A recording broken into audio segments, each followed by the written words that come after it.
আসসালামু আলাইকুম রহমতুল্লাহ। আশা করি সবাই ভালো আছেন। আমি আলহামদুলিল্লাহ ভালো আছি।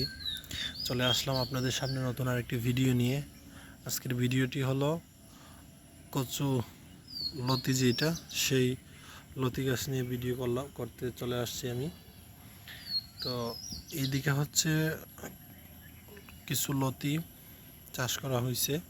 এবার এইদিকে কি এটা নিজেও জানি না, মাত্র বীজ থেকে মাত্র যেটাকে বলে যে ফুটছে, চারাটা মাত্র ফুটা দিছে।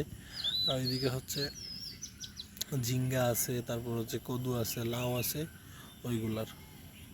আর ওইদিকে হচ্ছে অন্যান্য জনের সবজি ক্ষেত। তো কচু হচ্ছে একটা স্বাস্থ্যকর পুষ্টিকর খাদ্য, এবং লতি যেটা অনেক সুস্বাদু। সুস্বাদু বলতে সকলেরই কম বেশি প্রিয়।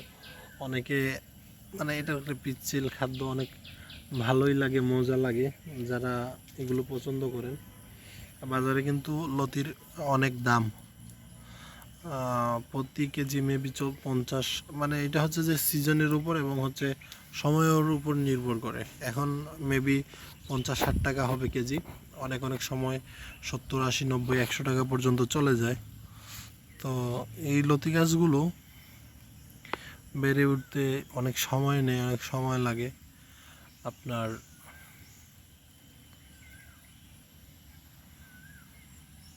আর এইসব লতি গাছ আপনার 15 থেকে 20টা গাছ থেকেই আপনার যে পরিমাণ লতি আসে, মনে করেন যে কেজি 1.5 কেজি হয়ে যায় 15-20 গাছের মধ্যেই।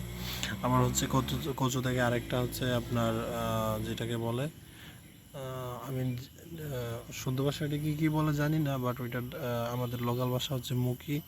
আর যেটা কচুর মূল আর কি, যেটা মূল থেকে গুটি গুটি যেটা দেয়, ওইটা অনেক সুস্বাদু। সুস্বাদু বলতে অনেক ভালোই লাগে খেতে, অনেক মজাদার খাবার।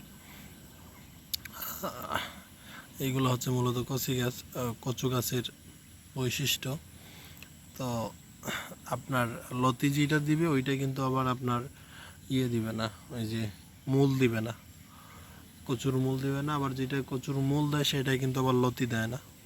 এই যে কচু গাছগুলো, তো 2 ধরনের কচু গাছ আছে।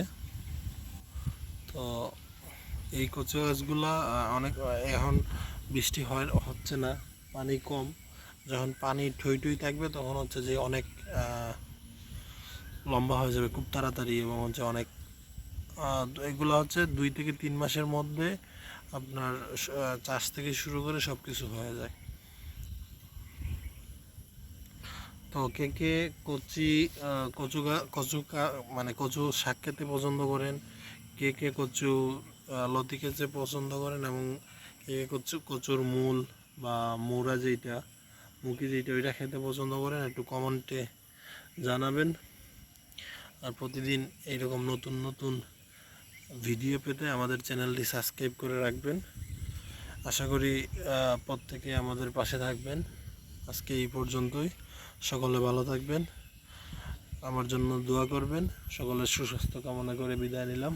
আল্লাহ হাফিজ। আসসালামু আলাইকুম।